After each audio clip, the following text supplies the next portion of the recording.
이번 말세 징조와 성도의 준비.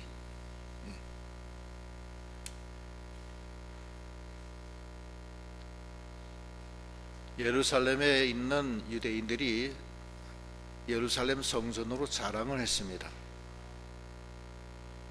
그 성전은 주전에 ju전 19년부터 성전 짓기 시작해서 주후 63년도에 완공됐어요. 그러니까 82년간 지은 거예요. 82년 동안. 그러니까 예수님이 주후 27년에 십자가에 못 박히거든요. 그러니까 예수님 돌아가실 때는 예루살렘 성전이 완공되기 전에요.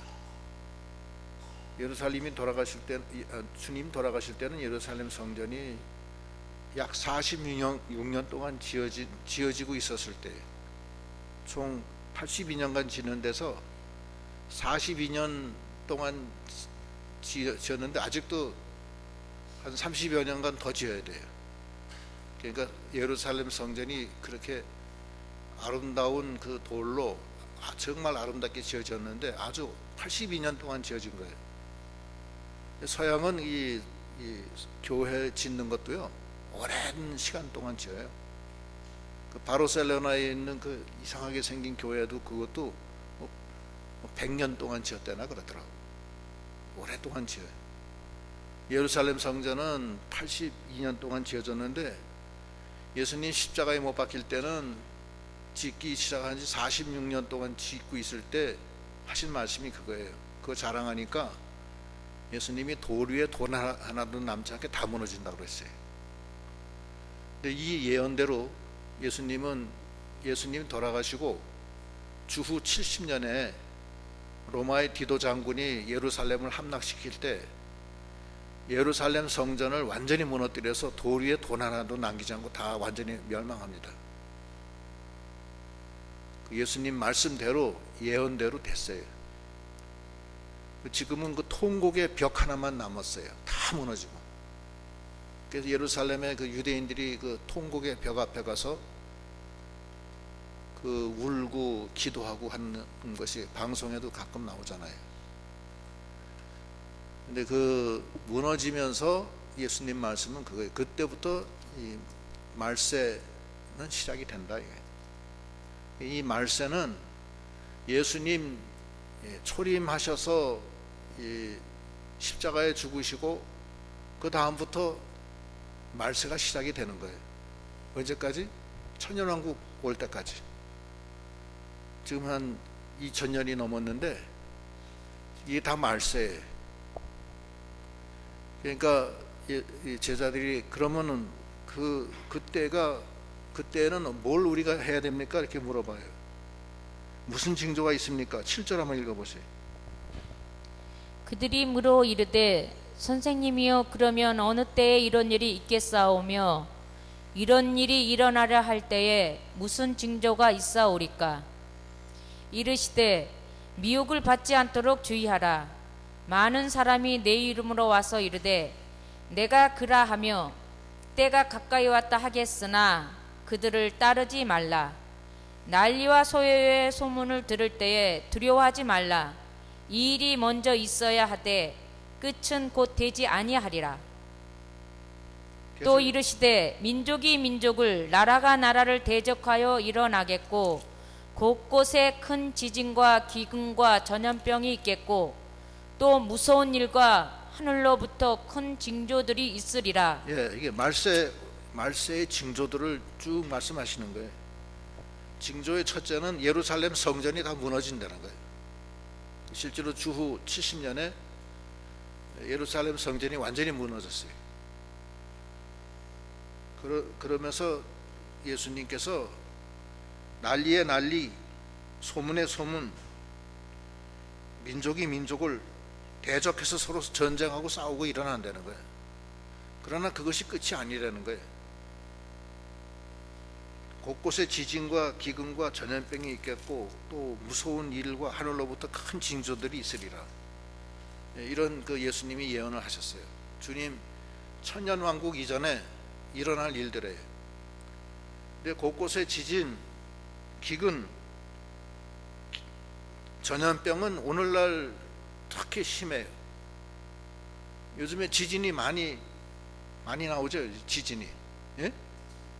지진이 그 뭐 환태평양대 지진 해서 태평양을 중심으로 해서 이 빙빙 돌아가면서 전부 다 지진대예요. 그게 태평양 지각하고 이 대륙 지각하고 딱 맞닿는 부분이 서로 요동하면서 부딪히면서 지진이 일어나는 거예요.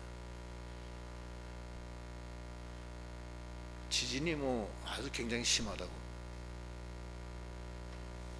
얼마 전에 그 백두산의 지진에 대해서 연구한 사람이 발표를 했는데, 백두산도 지진이 그게 뭐 일정 기간 동안 이게 활동이 시작이 되는데 이제 시작할 때가 됐대. 그러면 백두산의 지진이 이제 일어나면 어떻게 되냐면 백두산 천지에 물이 한 수억 톤이 있는데 그게 한꺼번에 쏟아지면은 그쪽 뭐 저 다 물바다 돼요. 물바다 될 뿐만 아니고 화산재가 굉장히 많이 덮여가지고서 화산재가 한 2, 3m 쌓인대요. 쭉 해서 서울 뭐 여기도 화산재 많이 쌓일 거예요. 이게 보통 문제가 아니에요. 그 마그마가 지금 활동이 심해지고 천지에 있는 물 속에서 방울이 올라온대. 공기방울이. 그거는 이제 마그마가 활동을 시작한 거라는 거예요. 그러나 제가 그거 보면서 우리 죽을 때까지는 뭐 괜찮겠지 그렇게 생각을 하고 있어요.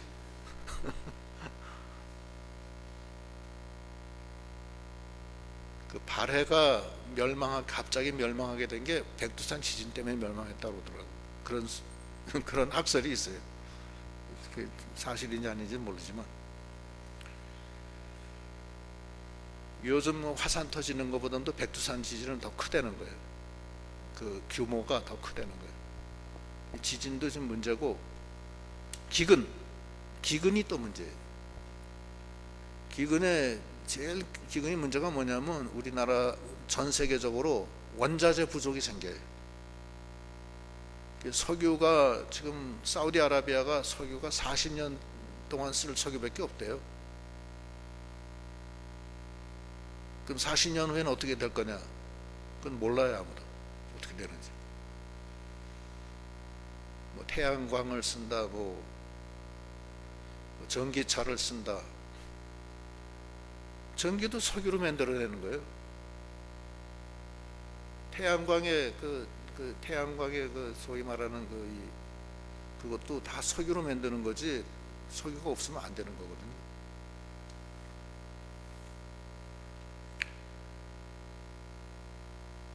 미국은 석유는 안 쓰고 계속해서 퍼내고 지하 창고에다가 수십 년 쓸 석유를 계속 저장만 하는 거예요. 그리고 계속 석유를 수입해요. 자기네들은 안 써요. 다 석유 고갈된 데면 미국만 석유 있는 거예요. 이제 그렇게 될 수가 있어요. 걱정이. 우리나라는 어떻게 될지 모르겠어. 석유는 분명히 한계가 있는 거고 화석연료는 이제 고갈이 거의 다 됐어요. 석유가 없어지죠. 그 다음에 물이 부족해요. 지금 물이 없어요. 지금 그 아프리카나 이쪽에 사막화가 계속 진행이 돼 가지고서 식량이 없어요. 식량 만드는 기본 단위가 적어져요. 지금 보통 문제가 아니에요. 이게. 식량 부족이에요. 아프리카에는 뭐 수백만 명씩 굶는데 식량 부족, 물 부족, 물이 또 부족해. 물이 부족하고 그다음 식량 부족하고 이 원자재가 다 없어지는 거예요. 석유 없고 그다음에 또 뭐죠? 석유, 물, 식량 그다음에 그거만 없어도 큰일 나는 거예요.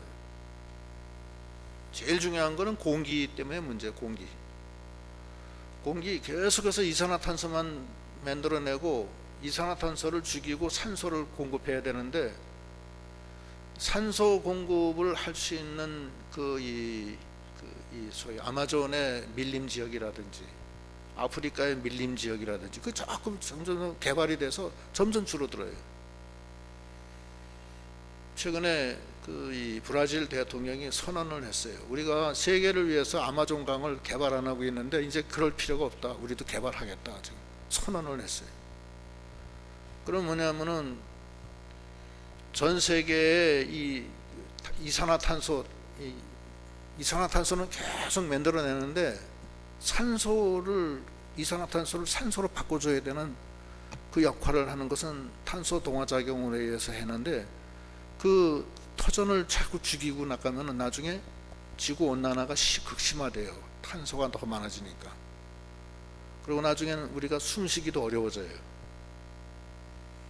그럼 그것을 전부 다 공장에서 공업용 산소로 때울 수도 없는 거예요. 비용이 너무 들어서. 근데 앞으로는 제 생각에는 한 30년 전만 해도 물 사 먹는 건 생각도 못 했는데 지금 물 다 사 먹잖아요. 여기 물 안 사 드시는 분 한번 손 들어보세요.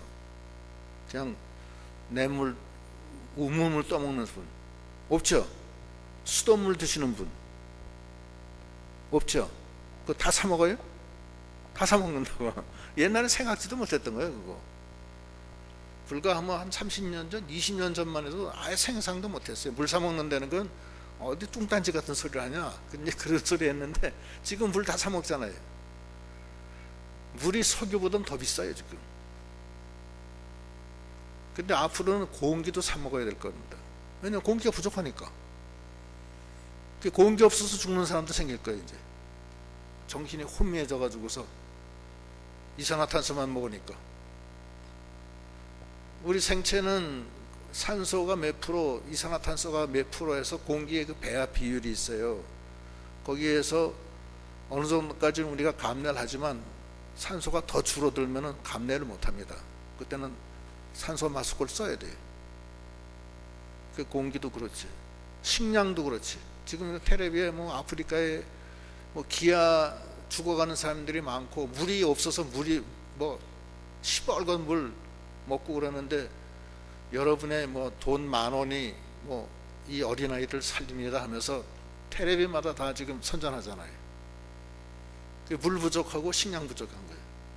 이북도 마찬가지예요. 지금 금년에 식량 공급 안 하면은 100만 명인가 100만 명인가 400만 명인가 굶어 죽는데 이북이. 그러면서 지금 큰 소리 치는 거예요. 큰 소리 치는 게 그게 다 얼마나 힘들면 그러겠어요. 자기네 자존심도 있는데. 이 전 세계가 지금 전체적으로 그렇고, 그 다음에 기근이 그렇고, 부존자원 부족이고, 그 다음에 전염병도 이상. 매년마다 새로운 전염병이 나오는데 요즘엔 지난번에는 조류독감은 새들이 독감 걸리는 건데 그것이 인간한테는 옮겨지지 않는 거예요. 그게 유전자적으로 안 되는데 요즘엔 그게 인간한테도 전파가 돼요. 조류독감이. 그 다음에 사스, 그다음에 제일 처음에 나오는 게 에이즈 같은 거는 후천성 면역결핍증 병인데 남녀간의 성관계를 이제 해가지고서 퍼지는 병 중에 하나인데 에이즈는 못 낫는다고 그러잖아요. 근데 요즘엔 또 약이 좋아져서 많이 낫는다고 그러더라고. 매년마다 이 이상한 독감들, 이상한 바이러스가 막 생겨가지고서 이상 바이러스들이. 예? 돼지열사병도 사람에게 옮겨요? 그것도 이제 조만간 우리한테 옮겨질 거라고. 이렇게 보통 이게 예수님께서 직접 얘기하신 거예요. 곳곳에 큰 지진과 기근과 전염병이 있겠고 또 무서운 일과 하늘로부터 큰 징조들이 있으리라. 하늘로부터 징조가 생기잖아요 지금. 이 공기가 오존이 막 파괴됐어요. 지금 많이 파괴가 돼서 이 태양의 광선이 오존층을 거치면서 뭐 유해한 광선을 거르는데 오존층이 파괴가 되니까 그냥 들어와요. 그냥 들어와서 피부암이 많이 생기고 눈도 버리고 그렇게 돼요.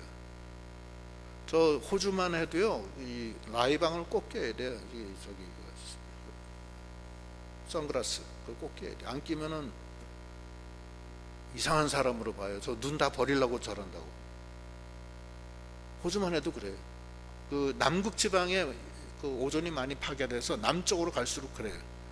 여기 이 북반부는 아직 그런 문제는 덜 생겨요. 근데 그 언제 어떻게 될지 몰라요. 공기도 하늘로부터 이상한 일들이 막 생기는 거예요.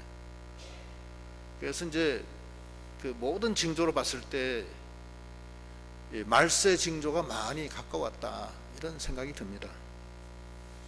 근데 거기서 예수님께서 몇 가지 주의사항을 말씀하시는데, 첫째, 사람의 미혹을 조심하라는 거예요. 사람의 미혹. 내가 예수다, 내가 그러다 하면서 온다는 거예요. 뭐 우리나라도 예수라고 하는 사람이 상당히 많아요. 중국도 그래요. 중국도 지금 자기가 예수라고 하는 사람이 아주 많습니다. 그 미혹받지 말라는 거예요. 예수 이외에 다른 이름을, 구원 이름을 준 적이 없어요. 뭐 이만희 씨는 뭐 자기가 뭐 언약의 사자라고 그러고, 또 박태선 신앙촌 박태선 전도관, 그럼 자기가 감람나무래. 감람나무다, 언약 사자다. 그래서 예수를 표상하는 거거든요. 또 안상홍 증인의 하나님의 교회를 하는데 거기는 자기가 성령이래요. 그 사람은 그래서 성부도 여호와 하나님, 성자도 예수. 근데 왜 성령은 이름이 없느냐? 성령이 바로 안상홍이다 이렇게 주장해요. 거기. 그래서 안상홍의 이름으로 기도합니다. 성부와 성자와 성령의 이름으로 기도합니다 하는데 안상홍의 이름으로 기도해요. 거기는 그래요 지금. 그러니까 그런 걸 조심하라는 거예요. 암만 뭐라고 그래도 소용없어요. 예수 그리스도 성삼위일체를 부인하는 거는 그건 교회가 아닙니다. 그건 이단이에요. 가령 예를 들어서 뭐 조심해야 돼요. 그 여호와의 증인 같은 거. 여호와의 증인은 여호와만 증거하는 거고 성령과 예수는 인정을 안 합니다. 여호와의 증인에서 뭐 양심적 병역 거부를 한다고 그러는데 어디 성경에 피 흘리지 말라는 게 어디 있어요? 피 먹으면 안 된다 그래서 수혈도 안 하고, 여호와의 증인 사람들은 수혈 안 하다가 죽은 사람도 있어요. 그럼 또 순교당했다고 그러고. 그래서 군대도 안 간다는 거예요. 군대도. 성경의 역사 전체가 전쟁의 역사예요. 아말렉이 나오면 싸워라. 피를 흘리기까지 싸워라. 죽을 때까지 싸워라. 가나안 칠족속은 아예 씨도 남기지 말고 다 죽여라. 지금 그게 하나님의 뜻인데, 전쟁하려는 건데 어디서 전쟁하면 안 된다, 피 먹으면 안 된다, 그런 게 어디 있어요? 피 먹지 말라는 건 물론 생명이기 때문에 먹지 말라고 성경에 여기저기 나와 있어요. 그건 나오지만 피를 먹지는 말라는 건 맞아요. 맞는데 그렇다고 해서 수혈하는 것도 피를 먹는 거다. 그래가지고서 안 한다. 병역도 기피한다. 그건 잘못된 거라고. 그래서 오늘 말씀은 사람의 미혹을 조심하라. 여기서 내가 주다, 저기서 내가 주다, 그런 생각이 많이 나온다는 거예요. 조심하세요. 함부로 이 성경 공부 뭐 하고 그러지 마세요. 절대 그거 안 되는 거예요. 그리고 함부로 어디 딴 데 이렇게 모임 가지 마세요. 그거 조심하셔야 돼요.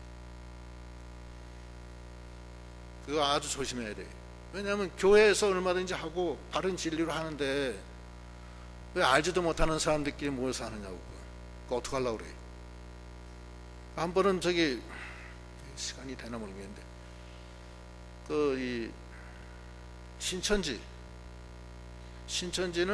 어떻게 전파를 하느냐 하면은, 특히 거기 서울에 거기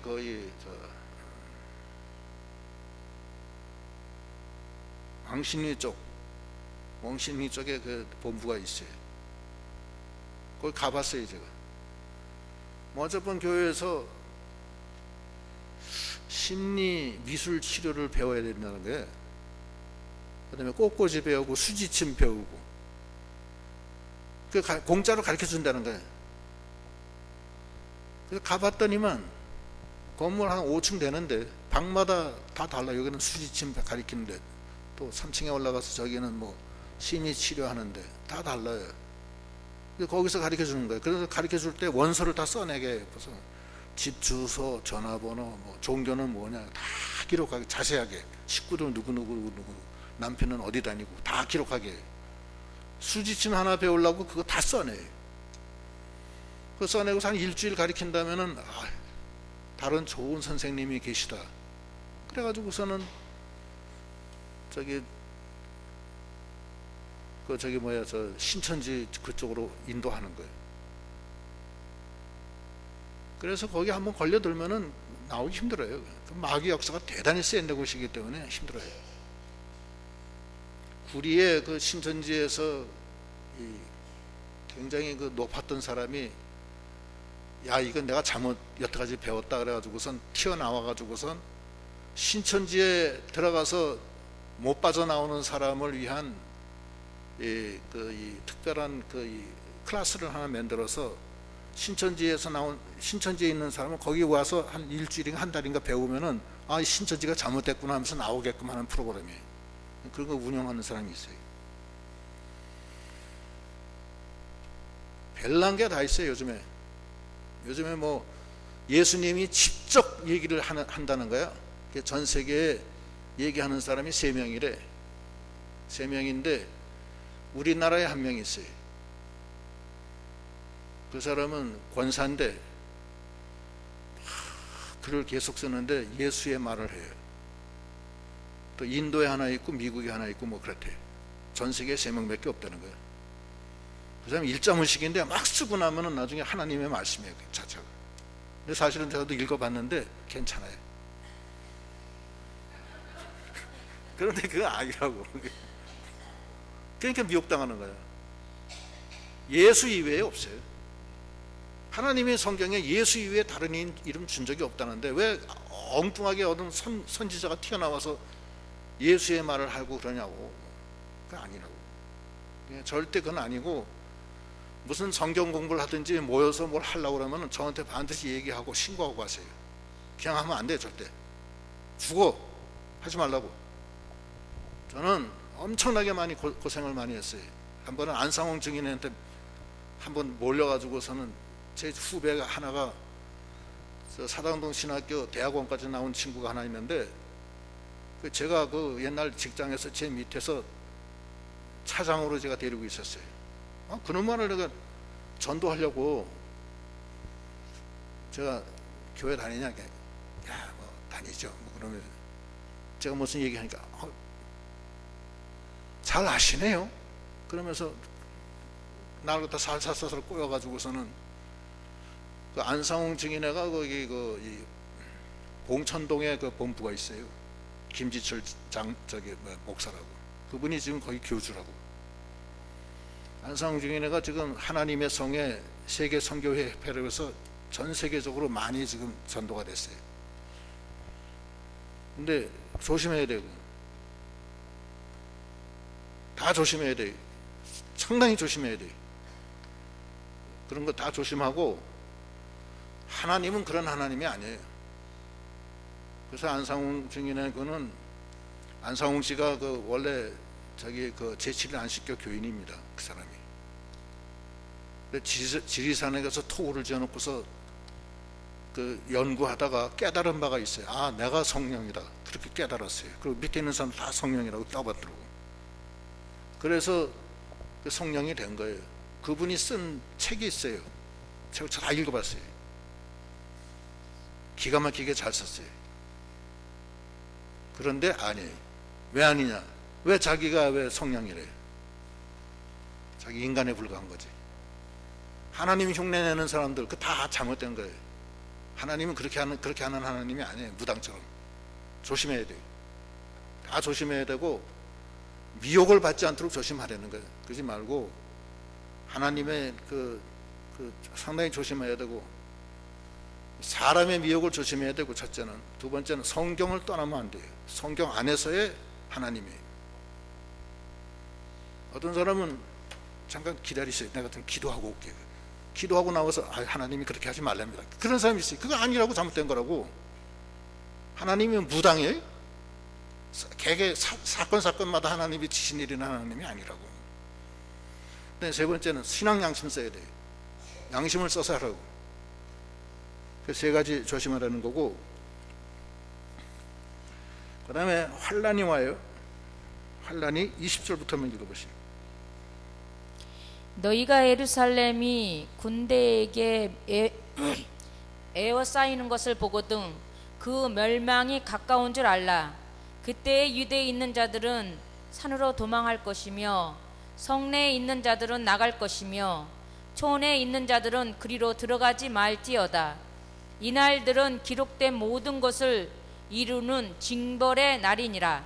그날에는 아이 벤 자들과 젖먹이는 자들에게 화가 있으리니 이는 땅에 큰 환난과 이 백성에게 진노가 있겠음이로다. 그들이 칼날의 죽임을 당하며 모든 이방에 사로잡혀 가겠고 예루살렘은 이방인의 때가 차기까지 이방인들에게 밟히리라. 1월 성신에는 징조가 있겠고 땅에서는 민족들이 바다와 파도의 성난 소리로 인하여 혼란한 중에 공고하리라. 예, 환란이 온다고. 환란이 여러 가지로 모양으로 와요. 즉 이북도 저기 성도들한테 환란입니다. 지금 중국에 지금 큰 환란이 왔어요. 시진핑 그 양반이 이 기독교를 엄청나게 지금 핍박하고 있어요. 한국 사람들 거의 못 들어갑니다. 이제 다 쫓겨나고. 거기 교회가 많은데 교회 중고등부 청년부 다 없애버렸어요. 그리고 교회에다가는 중국 5성기 달아야 되고, 목사는 공산당에서 임명해요. 하나님이 임명하는 거 아니고. 그걸 저기 제자교회라고 그래. 제자교회라나? 뭐지? 삼자교회. 삼자교회. 그리고 저희하고 같이 선교 활동하시는 분, 목사님 한 분은 갔다가 잡혔어요. 잡혀가지고서 누가 밀고 해가지고서 잡혀가지고서는 줄로 대가지고서는 나는 역사를 연구하는 사람이라고 그래가지고서는 거기서 헤어나왔다고 그러더라고. 요즘에 그 중국에 들어가기 어려워요. 상당히 어려워요. 재작년에 우리가 성도 반석교회 갔다 왔는데, 그 다음에 이제 우리 가긴 갈 수 있는데 상당히 조심해야 돼요. 중국도 그렇고 뭐 다 그래요. 환란이 많다고. 근데 그 환란에서 하나님이 말씀하시는 거는 거기서 나오라는 거야. 도망가라는 거야. 거기 그 21절에 보면 그때 유대에 있는 자들은 산으로 도망할 것이며 성내에 있는 자들은 나갈 것이며 촌에 있는 자들은 그 뒤로 들어가지 말지니라. 이 말세 세상은 도망가야 돼. 나와야 돼.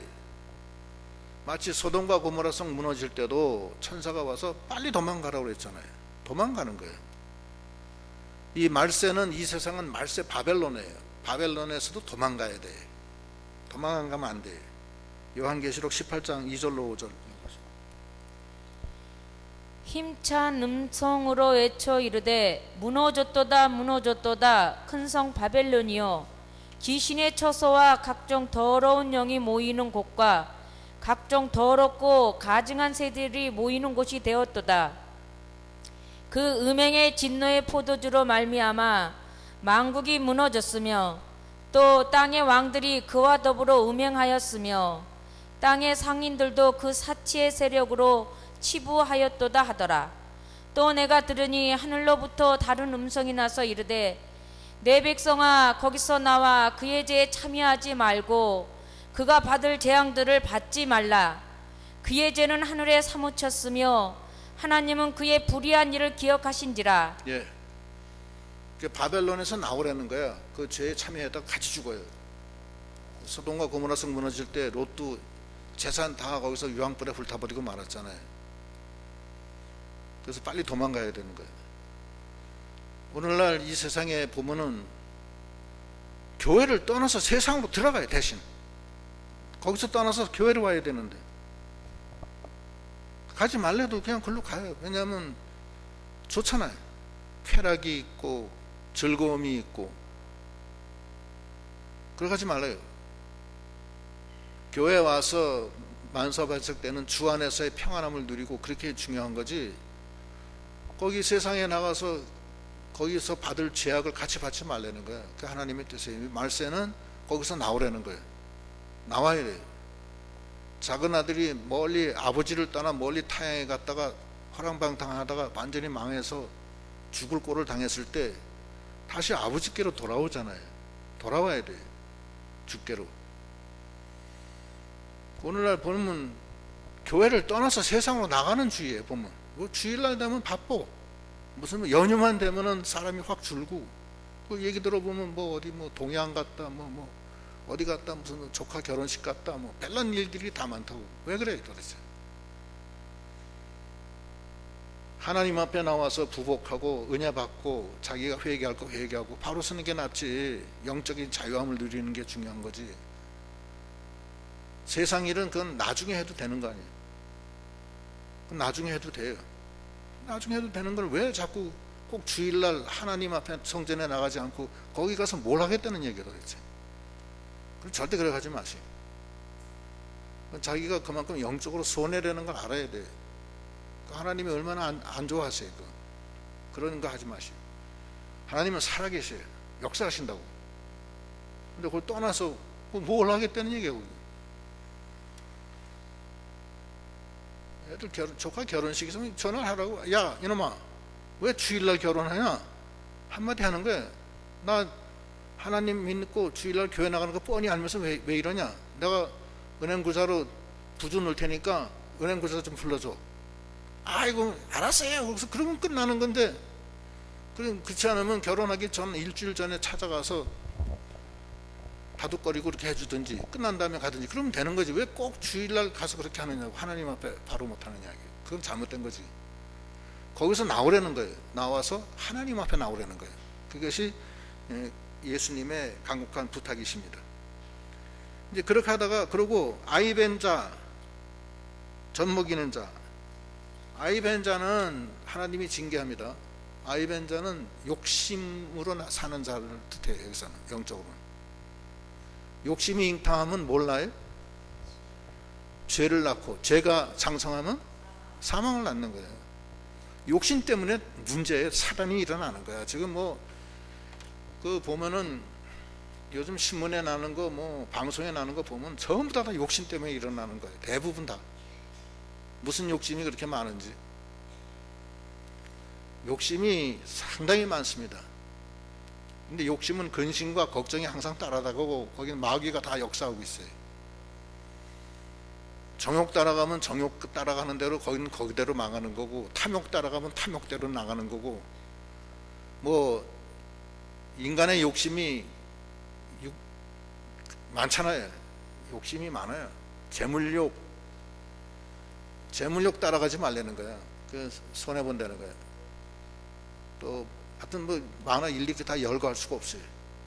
그래서 그렇게 하지 말고, 욕심 따라하지 말고. 그 아이벤자예요. 아이벤자는 반드시 하나님이 징계합니다. 두 번째, 젖먹이는 자. 자기에게 주신 하나님의 은혜를 세상에 빨려내보내지 말라는 거예요. 자기에게 하나님이 주신 은혜가 있어요. 다 영적인 은혜도 있고 또 말씀의 은혜도 있고 하나님의 주신 구원의 은혜가 있어요. 그거를 이 세상에다가 젖빨려서 다 뺏기듯이 마귀한테 뺏기지 말라는 거야. 그게 젖먹이는 자예요. 젖먹이는 자로 말세에 가면은 반드시 그 징계가 있다는 거예요. 그러니까 젖먹이는 자, 아이벤 자, 그 다음에 이 죄악에 참여하지 말라는 거. 그 세 가지 조심하라는 거. 근데 예수의 재림 25절부터인 거죠. 1월 성신에는 징조가 있겠고 땅에서는 민족들이 바다와 파도의 성난 소리로 인하여 혼란한 중에 공고하리라. 사람들이 세상에 임할 일을 생각하고 무서워하므로 기절하리니 이는 하늘의 권능들이 흔들리겠음이라. 그때에 사람들이 인자가 구름을 타고 능력과 큰 영광으로 오는 것을 보리라. 이런 일이 되기를 시작하거든 일어나 머리를 들라. 너희 속량이 가까웠느니라 예. 하시더라.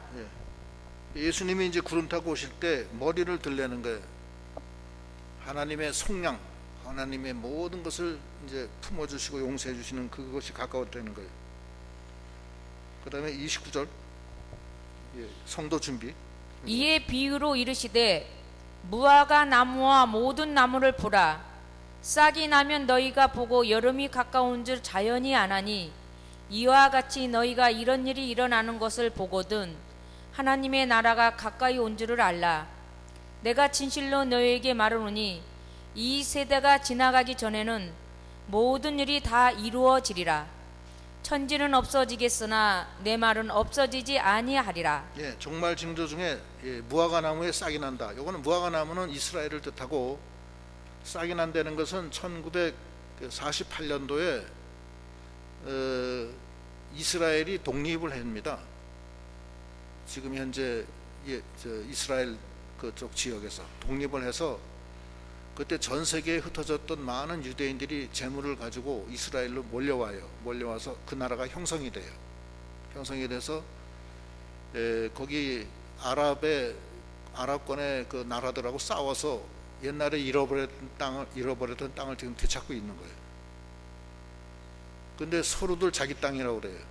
아랍에 있는 사람들도 거기 벌써 2000년 동안 살았는데 갑자기 2000년 전에 쫓겨났던 민족이 갑자기 와서 자기 땅이라고 그러니까 문제가 큰 거 아니에요.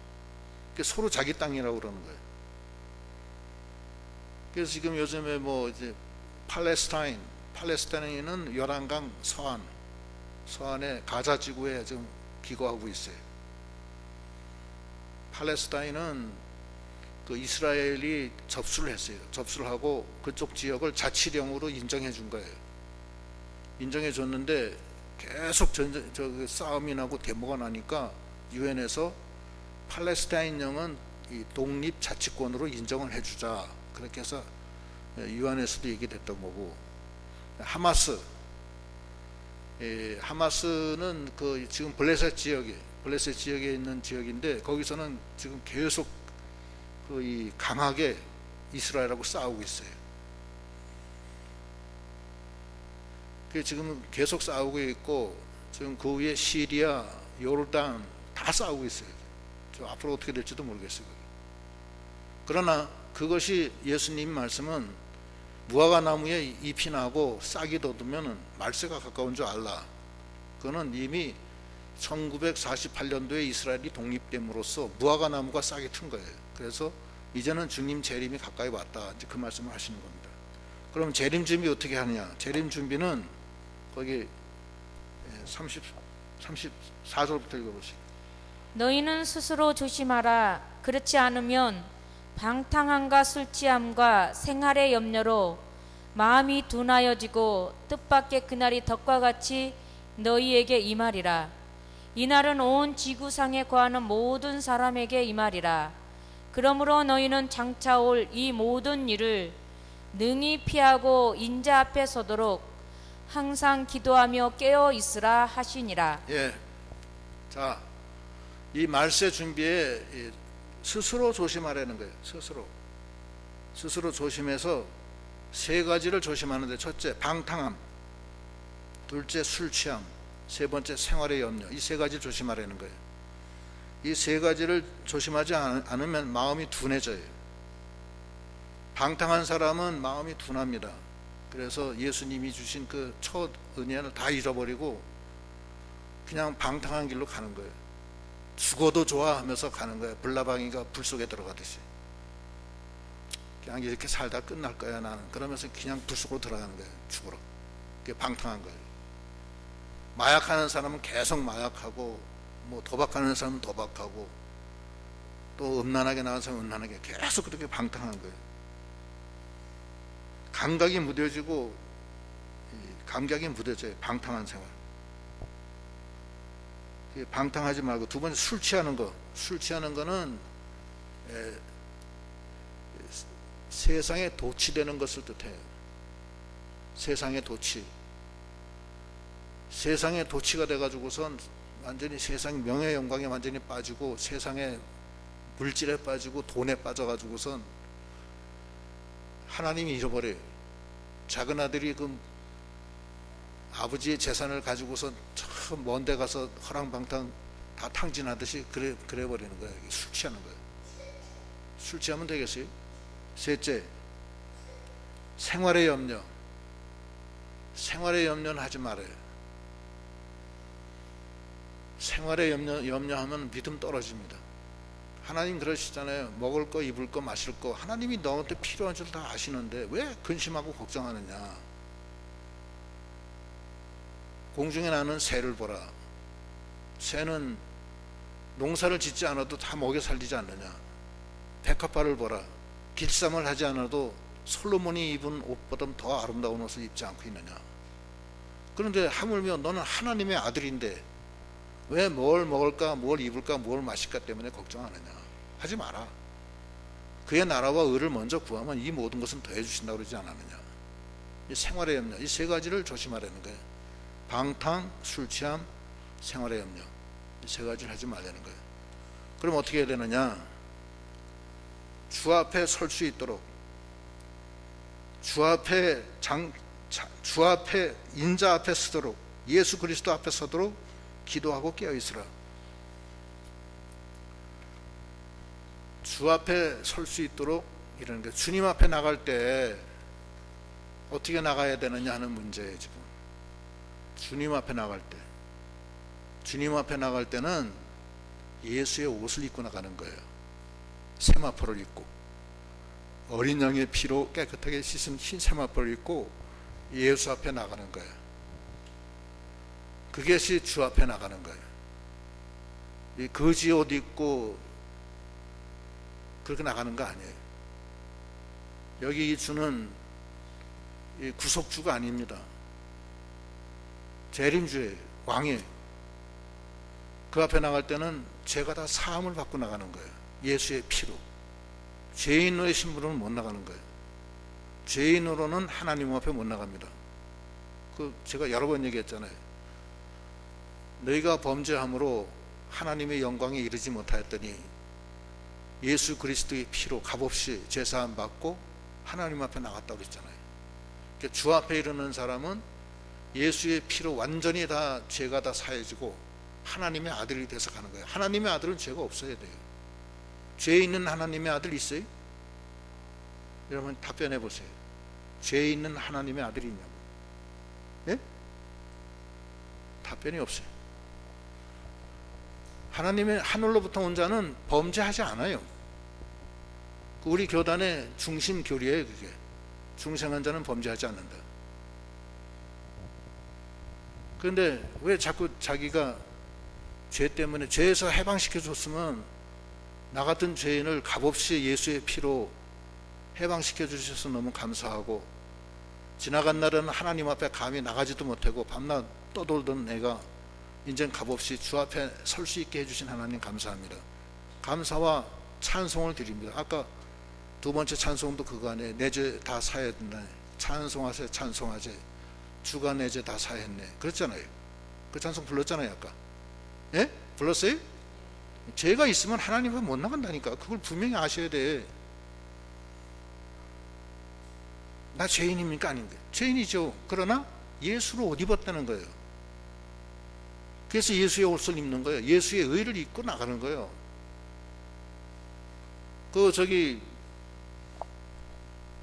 십자가에 못 박힌, 예수 옆에서 못 박힌 강도,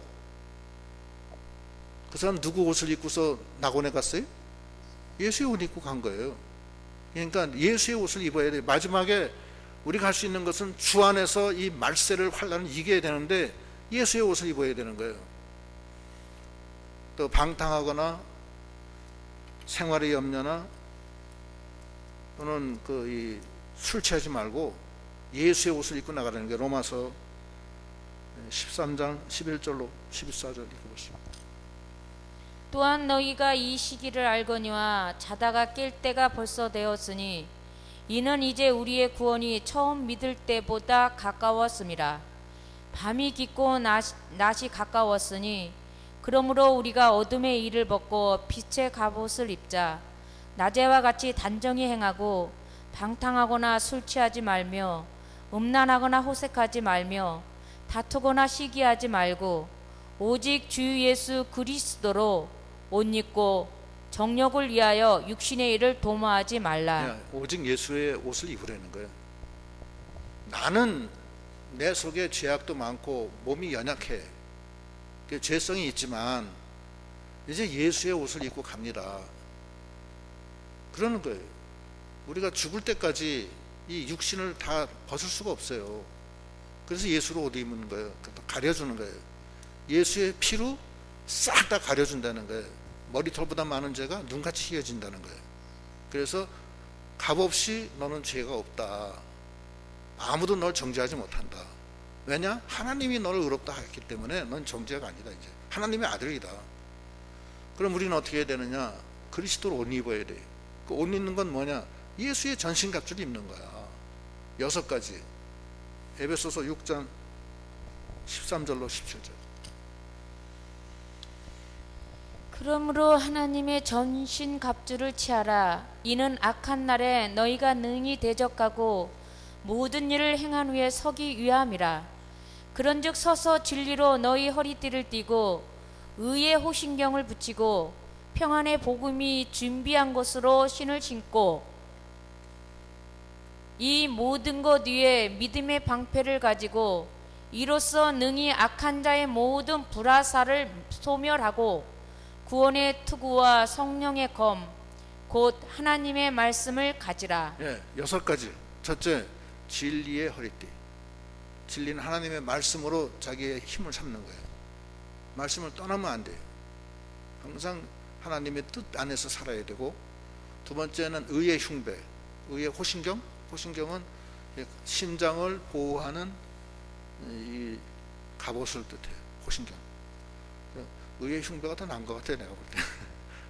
의의 흉배는 예수의 의를 붙이는 거예요. 나는 예수 사람이다. 그걸 띠면 어떻게 돼요? 띠면 죄인에 하나를 못 간다고.